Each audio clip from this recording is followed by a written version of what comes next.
We now move on to the second page, and question 3 is a constructions question. Simon wants to build his house exactly halfway between the local shop and the local post office.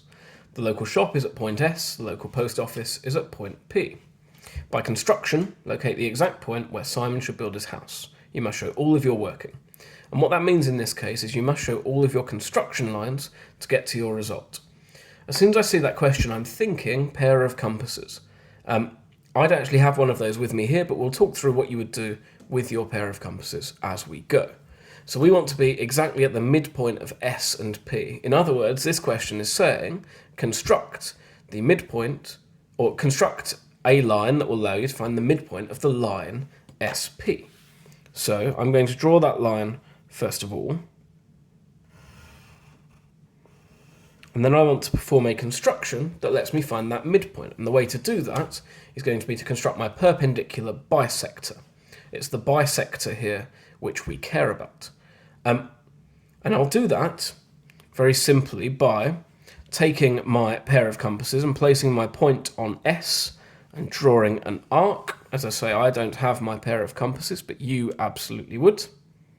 And then taking my pair of compasses, placing them at point P, and with the same length, drawing another arc. I'm trying to judge this approximately fairly. Another arc, and then joining those two crossover points together, which isn't going to quite work for me because I haven't used a pair of compasses, but you get the general idea. What we're doing there really is identifying 2 points on either side of the line that are equidistant from S and P. That is, this distance and this distance will be exactly the same as will this distance to here and this distance to here. So if I join those two up then, this is the line, the locus of all of my points that are equidistant from S and P, and therefore it is this point in the centre where Simon wants to build his house, equidistant between S and P. You'll do a much better job of that, I'm sure, with your pair of compasses. It doesn't tell me how to mark that, so I would just mark it as build house here. I do need to tell the examiner I know what I'm doing, and then I'll avoid the temptation to rub out these construction lines. We do need those in the examination to get full marks, because it says you must show all of your working. Question 4 doesn't require any fancy equipment except a pen. Write down the equation of a line that is parallel to y is 6x plus 7. Two lines which are parallel have the same gradient. So I need this 6 here to remain exactly the same. Other than that, I'm sort of free to do whatever I want. It's an equation, so I must have y equals, and then 6x is non-negotiable. That's a line that has gradient 6. Then I can add whatever value I want here. I could pick, for example, 17, or -5, or 0. It doesn't matter. The mark scheme will allow you to put any of those down.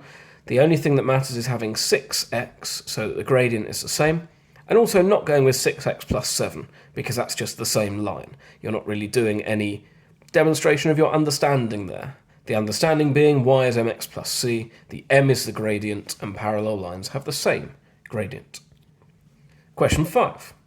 May is making fruit punch.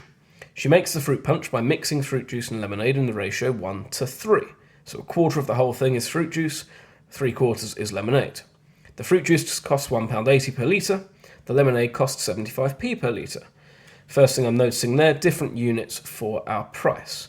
She's making a total of 16 litres of fruit punch. I need to work out the total cost. So my ratio is 1:3. So if I just work with that in litres, that would give me 4 litres in total. So I'm going to multiply that up by 4, giving me 4 to 12. So if I use 4 litres of fruit juice, 12 litres of lemonade, I'll get 16 litres in total. The fruit juice I'm using 4 litres of, and that costs £1.80. £1.80. And then the lemonade is 75 pence. Now I'm going to go with 0.75 so that I'm in the same units. That's going to be 12 times 0.75. Now there's a good chance you can do these in your head because they're quite nice numbers, but let's assume that we can't. I would encourage you always to write as fractions and then to simplify. So I get 4 times 180 over 100, and I get 12 times and then 75 over 100, but I know that 75 over 100 is 3/4. So I'm going to cancel my 4 with my 100. 4 divided by 100 is 1 over 25. So I have 180 over 25. I'm going to cancel that. Again, I can cancel that however I wish. I'm going to cancel by 5. So 18 divided by 5, I'll divide by 10. 180, sorry. I'll divide by 10 and then multiply by 2, giving me 36. 25 over 5 is just 5.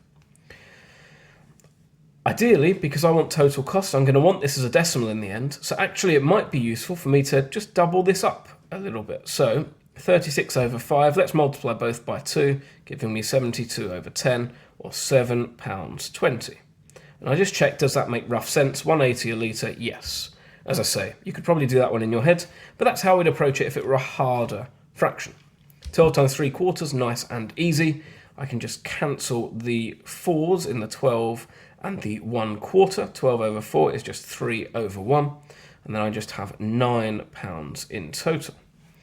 So my total cost then is £9 plus £7.20, £9 plus £7.20, which is £16.20. Vitally important, I go 20 pence, not just 0.2 pounds. They will penalise you for that because money is always stated to 2dp, the nearest pence in other words. And that's the next 3 questions sorted.